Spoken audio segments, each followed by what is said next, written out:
Hello students, let's discuss today the next topic that is called spherical lenses. So as they are named as spherical lenses, so they are actually developed from the spheres, spherical lenses. Now, if I take two spheres of glass and submerge them, right, and I remove the remaining part which is not required, correct? So I'll develop a lens from here. I'll develop a lens from here. This is called convex lens. It should be called biconvex lens. Biconvex lens. Why so? Because both the sides are convex.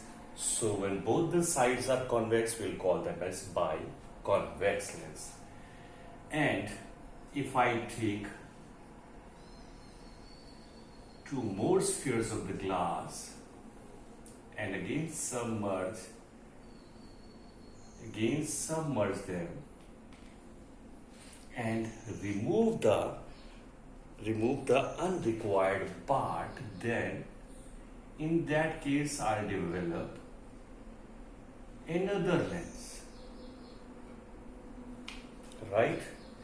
This is concave lens. Concave lens.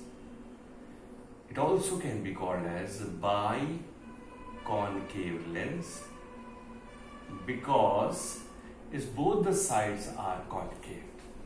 So as they are developed from the sphere, we call them as spherical lenses. Okay, this is convex and this is concave lens. Let's have a small discussion about their properties also. So if this is a convex lens, let's make it again.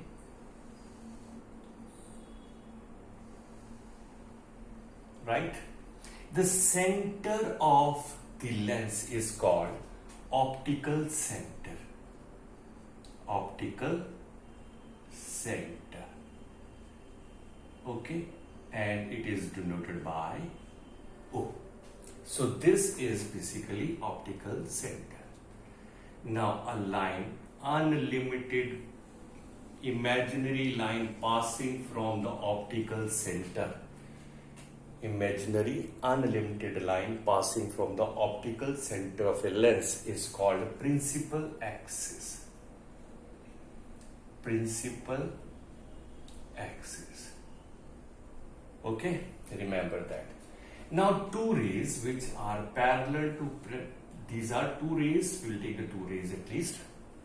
Okay. Let's take the two rays parallel to principal axis. Parallel to principal axis moving in this particular direction. So this lens will converge them to a particular point. Converge them to a particular point. So as convex lens converges the parallel rays to a particular point, that is why convex lens is called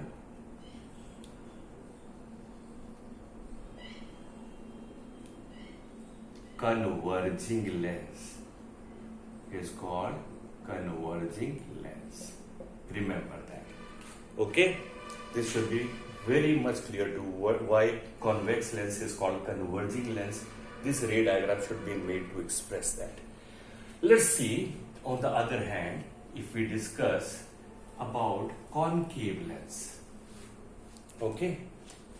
So this is concave lens. You have to make it by measurement.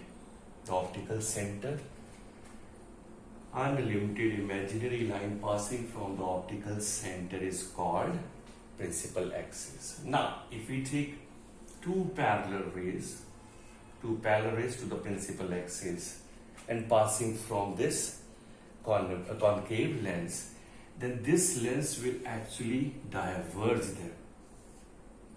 the rays, and it appears to meet at a point. So actually this lens is diverging the two parallel rays. As it is diverging, so concave lens is called as